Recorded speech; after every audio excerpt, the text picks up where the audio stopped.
We're going to talk about being gloriously imperfect. Because of my day job being working primarily with women about salaries and incomes and negotiating them, I said I want to talk about how I hear constantly, but I'm not good enough.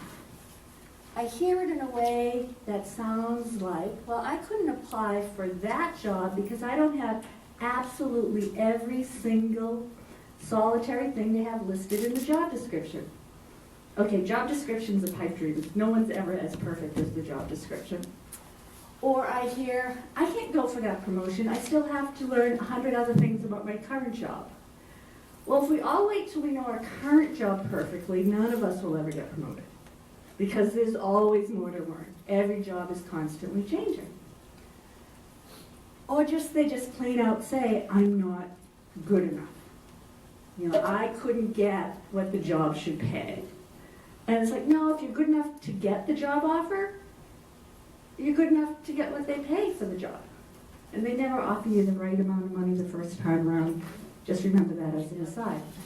So we went with gloriously imperfect. I did a quick search on the web and wrote down the word being perfect, being better, and the laundry list of millions and millions and millions of results came. And here are just a few of them. Not only are we trying to make you perfect individually, we're trying to make your spouse perfect. You're now in charge of another human being that you didn't give birth to. You met after his family already screwed him up, or her family already screwed her up. And you're going to make her perfect, or him perfect.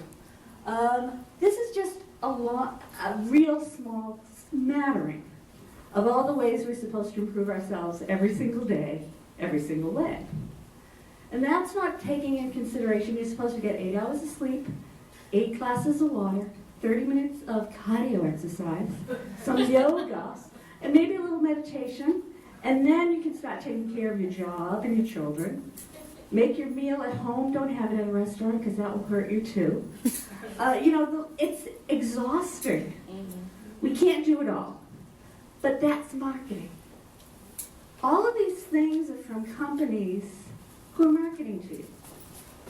They're media companies trying to sell advertisement on their website, and the more visitors they get to click on the picture of either the cute cat dancing, or you trying to improve yourself, or they're a magazine, or they're a product. And we women make up 85% of the consumer decisions. So we are the ones inundated with all these messages. So there's a thing in marketing called fear marketing. It actually kind of falls into change management. So here's kind of the background. If you are going to change anything you do, the way you will change it is you wait until you are absolutely so pained that to not change is unacceptable. So it's kind of like if you're deciding, do I go on a diet, don't I go on a diet? It's at that point where you look at yourself in the mirror, or you can't lift your leg, or whatever it is that makes you go, oh my, or you try on the pants from last winter for this winter and go, oh, they're not fitting. Whatever it is that makes you go, it's too painful not to consider the diet, and I better act now. It's that mentality that they put into marketing because they're trying to make you change your pattern. Your pattern of purchasing, whether it's Crest toothpaste or another brand, whether it's never using toothpaste or actually using it for the first time. They need to get you pained. And they do it through fear. And this is my favorite one. 15 years ago, this toothbrush sanitizer thing didn't exist in the world. At least I never heard of it. And then came toothbrush sanitizers. The theory being just the sheer fact that your toothbrush is in the same room that you do some other things in makes them unsafe. So we need to sanitize them. Well, fast forward 15 years, and they've been in existence now for a while, these products. They're now attaching it to, not only if you don't buy our sanitizer, are your teeth and your mouth going to be as clean as they should be, you're going to die of a heart attack. You know? that's pretty fearful stuff. They're taking it to a bit of an extreme. And there is a correlation between good oral health and good heart health. Does it mean that people who take good care of themselves also seem to take better care of their teeth? That might be it, or it may be because your teeth are cleaner, the rest of you is good. Who knows? But they're just going right to the you're going to die. But this is what marketers do. And I have a marketing background. I like marketing. It's fun. It's interesting. How do you engage with someone? But for we women, you turn on the radio, you turn on the cell phone, and you connect to the internet, you turn on you look at a magazine. It's all about we're not good enough. So, how do we deal with that? Well, there is a book from the 1960s, sci-fi, that then became a movie in the 70s, which is really kind of campy now to look at. It's really cool if you like that kind of stuff. But then there was a remake with Matthew Broderick and Nicole Kidman called The Stepford Wives. And it's about this perfect, beautiful suburb. I'm pretty sure it's in Connecticut, and it's called Stepford. And all the people that move in there, all of a sudden the wives come from independent, mouthy, brassy, conquering the world individuals to very perfect, lovely, coiffed, designer dressed, quiet children, martini at the door, waiting for you with a meal at the table for the husband. And by the end of the movie, we discover they become so perfect, and this is perfect from the husband's perspective, because they're not human. They basically take out their brains and put in something else. They're androids. And the thing is, humans aren't perfect either. It's just not possible. So in talking about our goals and our dreams and going for things, sometimes we think perfection is needed to even start the path. So it's really interesting. I didn't realize what Matthew was going to talk about, what Abby's exercise was going to be beforehand, but it played really well into this. Just to get started, we think we have to have already learned everything more often than not. And the case is no. The learning experience is to get us to the Tom Brady level. You know, you start out going, I don't know, and you get better and better.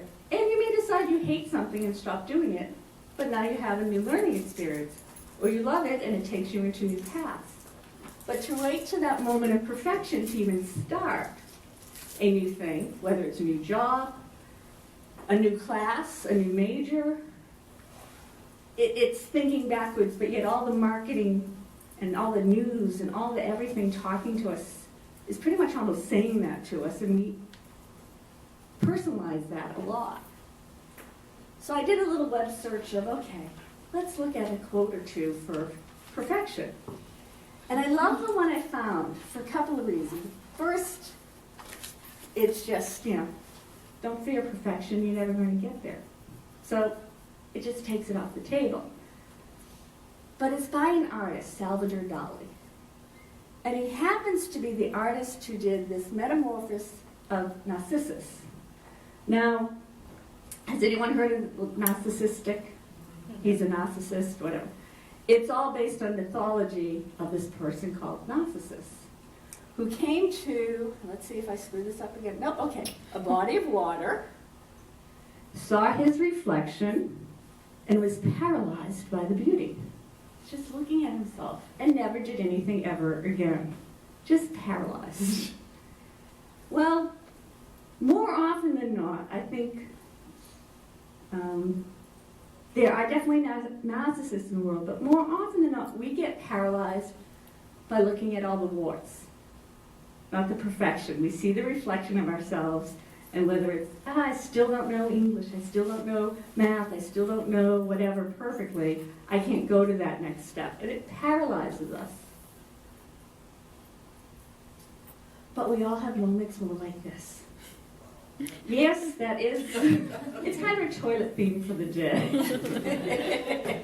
So let me look. Yes, that is a toilet seat cover stuck in the back of the pants.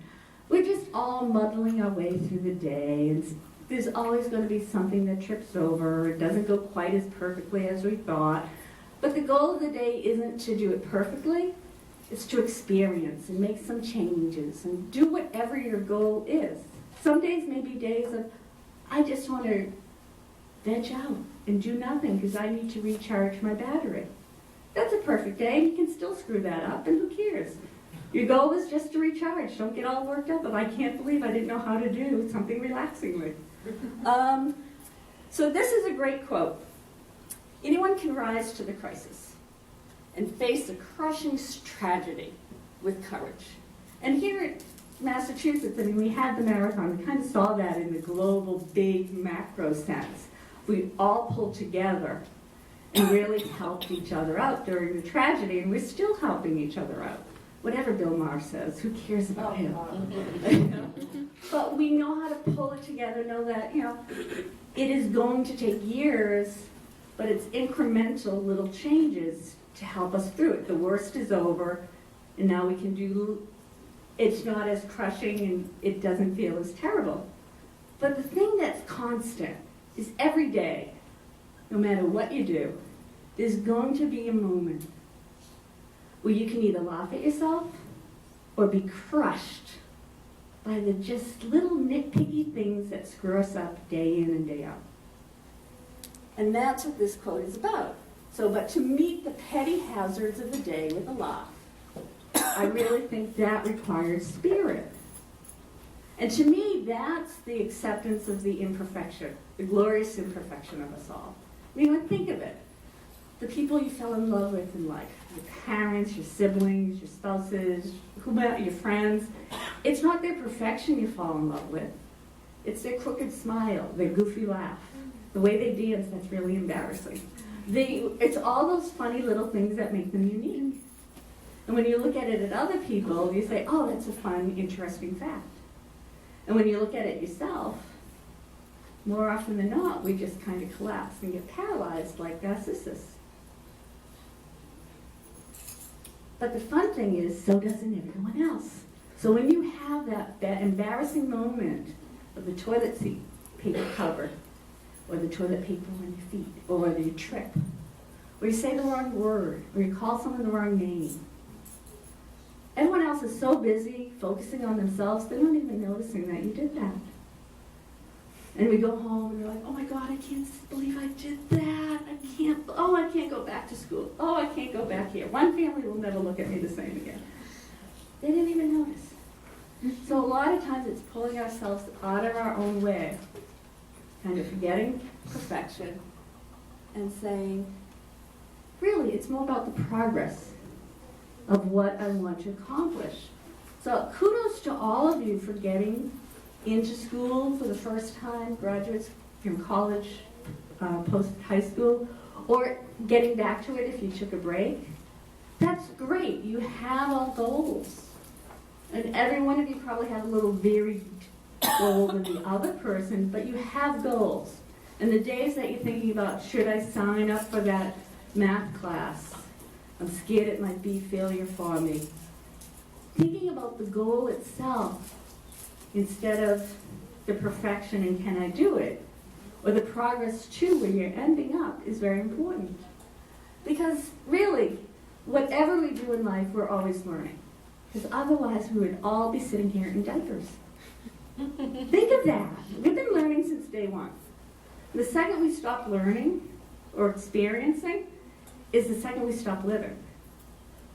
So I wish none of you ever stop learning. And it doesn't mean formal learning. You can be reading a book, seeing a stupid saying, learning about Tom Brady at an event like this. I mean, we all learn in various ways. But it's that continually changing that keeps us alive. Now, I did think I was so really cool coming up with progress, not perfection. But I'm not. It actually is a 12-step program. So I'd like to say, hi, I'm Katie, and I'm a human being, and I'm not perfect. You know, we have our good days and our bad days, and we ask for forgiveness. We make changes, and it's just constant. So we're not in this alone. We're all here to support each other. Kind of think of living as a 12-step program and progress, not perfection.